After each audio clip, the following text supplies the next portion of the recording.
Hey guys, welcome back to BackPocketGameReviews.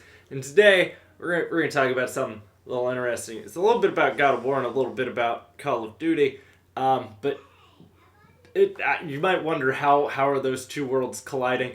They are in my head, and only because of one important thing. So God of War just recently came out, and it is incredible. By the way, if you have not played it, I have no idea how far into the story. I'm probably a good 20 plus hours in, though, would be my guess at this point. Put a lot of time into this so far. It's a really good game, and God of War was a franchise that I honestly did not care much about, and I originally did not intend on pre-ordering the game.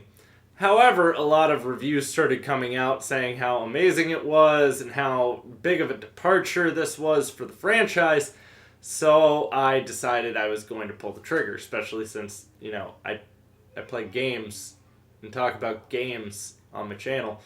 I don't always review said games, but that's because reviews don't really get me a lot of views. No one really watches them. But I do like to stream them. If you're curious to how I'm liking a game, check out one of my streams on BPGR Live. I've streamed a couple times on the main channel just to get those newer games some more attention while I was playing them. But God of War is a very linear story-based game, and it thrives as being such. It is a beautifully crafted story, and it does a lot to make you want to find out more about what's going on, what's happening. The story is what is driving this game.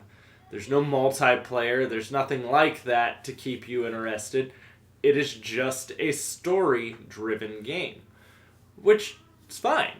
You've had plenty of game developers tell you, though, over the last couple years, that specifically EA, that story-driven games are dying. Now, how does Call of Duty fit into all this? Well, Call of Duty Black Ops 4 actually announced that there will be no single-player campaign. There are a lot of people apparently outraged about this. Yeah, I'm gonna break this down as simply as I can. Not every game has to have a single player. Not every game has to have multiplayer. The reason why I say this is when you look at a game like Call of Duty and how much money Call of Duty costs to make. They have 3 developers working on this. They are on a 3-year development cycle for each developer. Now, when you look at how much of those resources go into the single-player campaign, something that Call of Duty has even stated, some people never play, some people only play once, and that's it. Not wrong, Call of Duty normally does an alright job with their campaigns. I'm not saying that they make terrible campaigns for their games. Some of them have been horrible, but it's like a little action movie. You're literally playing through an action movie. You're going to go on motorbike chases and jet ski chases and snowmobile chases and climb mountains. It's a small little action movie is what it is. But it's where a majority of the resources and money that goes into developing that game gets spent. Now, Call of Duty is a game that plays it typically very safe with its multiplayer. Its multiplayer hasn't really changed much over, the course of the last 2 decades? Now, that's fine. I get it. You go into a Call of Duty game expecting a certain thing. You don't expect to have something completely departed away from that. It would be like if I went into Halo and all of a sudden it took place in World War II. I would be a little disturbed by that because that's not what I expect out of that game.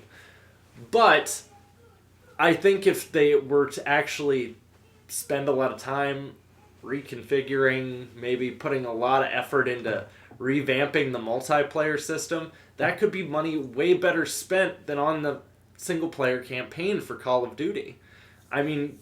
Multiplayer is what keeps people playing. Single player's there for a one-off. It's a one and done for most people. So I'm not really heartbroken that they're leaving this behind. It's not really a huge departure for me. I think, honestly, if anything, this might work out very well for Call of Duty as a franchise, especially if they're able to reinvigorate more life back into the franchise. It's something that Call of Duty's lost. Well, I shouldn't say lost, because people still buy it every year, but it doesn't.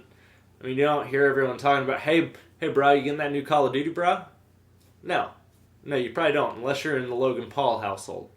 Then you probably hear that. Worded exactly like that, too. Followed quickly with buy my merch.